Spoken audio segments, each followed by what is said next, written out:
მოგესალმებათ ნიკოლოს კარტოსიას პოდკასტი. დღევანდელი თემაა მიწისძვრა. როგორ ვიმოქმედოთ და დავიცვათ თავი. მიწისძვრა ბუნებრივი მოვლენაა, რომლის დროსაც დედამიწის ზედაპირი ირხევა. ეს გამოწვეულია დედამიწის ქერქში დაგროვილი ენერგიის უეცარი გამოთავისუფლებით, რაც სეისმურ ტალღებს წარმოქმნის. ძლიერ მიწისძვრებს კი შეუძლიათ სერიოზული ზიანი მიაყენონ შენობებსა და ინფრასტრუქტურას. მიწისძვრის მიზეზი დედამიწის ლითოსფეროს ტექტონიკური ფილების მოძრაობაა.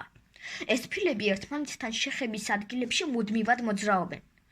საქართველო მდებარეობს ორ ძირითად ტექტონიკურ ფილას შორის.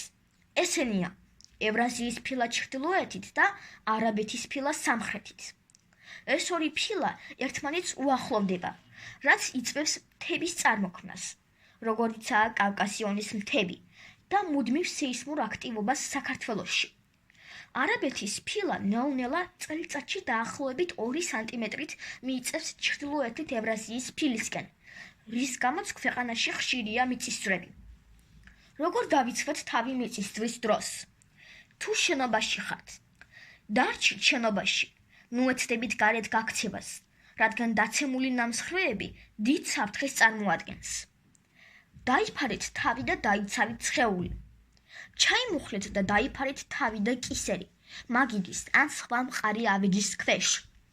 მოარიდეთ ფანჯრებს, მინას, თაროებსა და მძიმე ავეჯს, რომელიც შეიძლება გადმოვარდეს. სკოლაში. თუ სკოლაში ხართ, დაემორჩილეთ მასწავლებლის მითითებებს.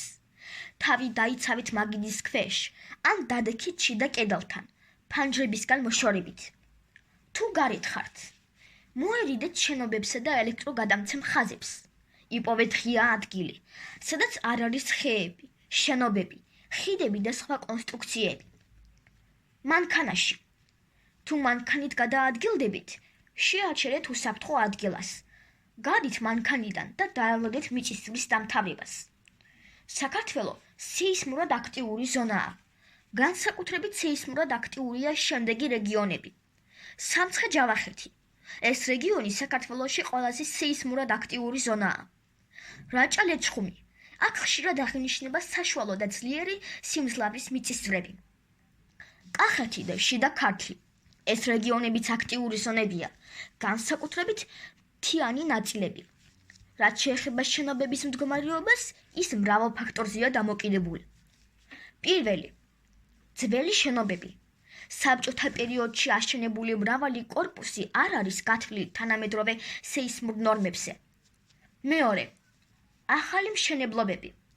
2000-იანი წლებიდან მშენებლობა უფრო მკაცრი სეისმური ნორმების დაცვით მიმდინარეობს, თუმცა ყველა პროექტი არ აკმაყოფილებს ამ მოთხოვნებს. მესამე, სკოლები და საზოგადოებრივი დაწესებულებები. სკოლებისა და სხვა საჯარო შენობების მდგომარეობა არაერთგვაროვანია. მათი ნაწილი სეისმურად მედეგია, ნაწილი კი განსაკუთრებით რეგიონებში მოძველებულია. მნიშვნელოვანია, რომ სახელმწიფომ გააგრძელოს საზოგადოებრივი შენობების, მათ შორის სკოლების შემოწმება და გაამკაცროს მშენებლობის ნორმები. ახლა კი დაგემშვიდობებით. მომავალ პოდკასტამდე.